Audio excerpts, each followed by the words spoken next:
सोचिए जरा, क्या ऐसा हो सकता है कि दो जुड़वा बहनें जिनकी जिंदगी एक साथ शुरू हुई हो, रिटायरमेंट के वक्त बिल्कुल अलग-अलग आर्थिक हालात का सामना करें? आज हम इसी पहेली को सुलझाने वाले हैं और एक कहानी के जरिए स्विस पेंशन सिस्टम की बारीकियों को समझेंगे। तो सवाल यही है, दो जुड़वा बहनें, एक जैसी परवरिश, लेकिन जब पेंशन की बात आई तो जमीन आसमान का अंतर।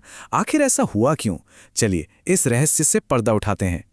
चलिए मिलते हैं हमारी कहानी के दो किरदारों से। एक तरफ है जूलिया, जिन्होंने एक सीधी साधी जिंदगी चुनी, 40 साल, एक ही नौकरी, शादी और 2 बच्चे। और दूसरी तरफ है मोनिका, एक इंजीनियर जिन्होंने करियर बनाने के लिए दुनिया भी घूमी। अब पहली नज़र में तो ये जिंदगी के आम फैसले लगते हैं, है ना? लेकिन हम देखेंगे कि कैसे ये छोटे छोटे फैसले उनकी पेंशन पर बहुत बड़ा असर डालते हैं। तो सबसे पहले जूलिया की कहानी देखते हैं। उनका मामला एक तरह का स्टैंडर्ड केस है, जो हमें स्विस पेंशन सिस्टम की बुनियाद समझने में काफ़ी मदद करेगा। तो जूलिया की पेंशन को तय करने में कुछ बहुत ज़रूरी बातें हैं। पहली, उन्होंने लगातार काम किया और पेंशन में योगदान दिया, कोई गैप नहीं। दूसरी, वो शादीशुदा हैं।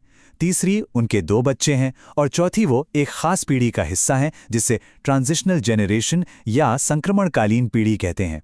ये चारों चीजें मिलकर उनकी पेंशन की पूरी कहानी तय करती हैं। और यहीं पर एक बड़ा ही मजेदार नियम सामने आता है, चाइल्ड रेयरिंग क्रेडिट्स। क्योंकि जूलिया ने बच्चों की परवरिश की, तो सिस्टम उन्हें इसका क्रेडिट देता है। ये एक तरह से उन सालों की भरपाई है जब उनका ध्यान करियर से ज्यादा परिवार पर था। इस क्रेडिट को एक काल्पनिक आमदनी की तरह उनकी पेंशन में जोड़ दिया जाता है। लेकिन शादीशुदा होने का एक दूसरा पहलू भी है। जूलिया और उनके पति रूडी दोनों की पेंशन पर एक लिमिट, एक कैप लागू होती है। ये एक ऐसा नियम है जिसके बारे में बहुत से कपल्स जानते ही नहीं। ये लिमिट है 150%। अब इसका मतलब क्या है? सीधा सा मतलब है कि एक शादीशुदा जोड़े की कुल पेंशन किसी एक अकेले व्यक्ति को मिलने वाली मैक्सिमम पेंशन के 1.5 गुने से ज्यादा नहीं हो सकती। अगर उनकी कुल पेंशन इस लिमिट को पार कर जाती है तो उसे घटा दिया जाता है। इस प्रोसेस को प्लाफोनियरिंग कहते हैं। पर जूलिया की कहानी में एक और ट्विस्ट है। जैसा कि मैंने बताया, वो ट्रांजिशनल जनरेशन का हिस्सा है। इसकी वजह से उन्हें रेंट एंड चुजलाग नाम का एक मंथली सप्लीमेंट भी मिलता है। उनके केस में ये हर महीने 40 फ्रैंक है।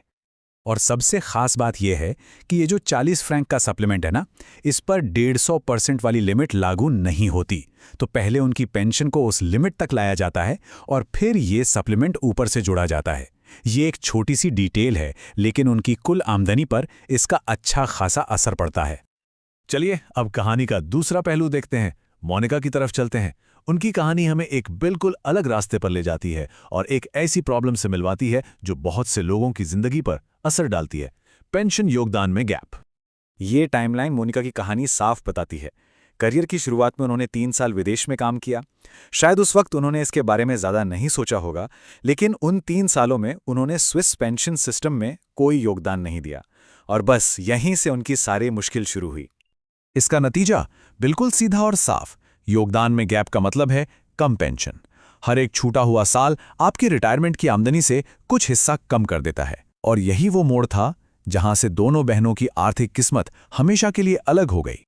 लेकिन क्या मोनिका के लिए सारी उम्मीदें खत्म हो गई? जी नहीं, बिल्कुल नहीं। स्विस सिस्टम उन लोगों को एक मौका देता है जो अपनी हालत सुधारना चाहते हैं, भले ही वो रिटायरमेंट की उम्र तक पहुंच गए हों। चलिए देखते हैं कि मोनिका ने क्या किया। तो मोनिका ने एक बहुत ही समझदारी भरा फैसला लिया। उन्होंने 65 साल की उम्र के बाद भी काम करना जारी रखा। ये सिर्फ काम करने के बारे में नहीं था, ये अपनी पेंशन बढ़ाने की एक सोची समझी स्ट्रैटेजी थी। तो ये एक 4 स्टेप का प्लान है। स्टेप 1, अपनी पेंशन लेना कुछ समय के लिए टाल देना। स्टेप 2, इसके लिए AHV के पास रजिस्टर करना। स्टेप 3, काम करते रहना और योगदान देते रहना। और चौथा और सबसे जरूरी स्टेप, अपनी पेंशन की रीकैलकुलेशन यानी पुनर्गणना के लिए अप्लाई करना, ताकि इन नए योगदानों को भी गिना जा सके। हाँ, लेकिन इस स्ट्रैटेजी के कुछ नियम और शर्तें भी हैं। 65 के बाद काम करना होगा, आपकी आमदनी एक खास लेवल से ऊपर होनी चाहिए, और सबसे जरूरी बात, रीकैलकुलेशन के लिए खुद अप्लाई करना होगा। ये अपने आप नहीं होता। तो इन दोनों बहनों की कहानी से हमने क्या सीखा? चलिए उन मुख्य बातों पर एक नजर डालते हैं जिन्होंने जूलिया और मोनिका की पेंशन में इतना बड़ा अंतर पैदा कर दिया। ये टेबल देखिए, ये पूरी कहानी को एक जगह समेट देती है। योगदान का इतिहास, शादीशुदा होना या ना होना, बच्चे और रिटायरमेंट के बाद की स्ट्रैटेजी। ये 4 चीजें जूलिया और मोनिका के बीच का सारा फर्क साफ कर देती हैं। ये दिखाता है कि हमारी जिंदगी के फैसले, चाहे वो कितने भी छोटे क्यों ना लगें, हमारे आर्थिक भविष्य पर कितना गहरा असर डाल सकते हैं। तो अब सवाल ये है, किसी की कहानी जूलिया से ज्यादा मिलती है या मोनिका से? क्या योगदान के रिकॉर्ड में कोई गैप है? क्या सिस्टम के वो सभी नियम पता हैं जो पेंशन पर असर डाल सकते हैं? इन सवालों का जवाब जानना ही एक बेहतर आर्थिक भविष्य की प्लानिंग का पहला कदम है। इस सफर में शामिल होने के लिए धन्यवाद।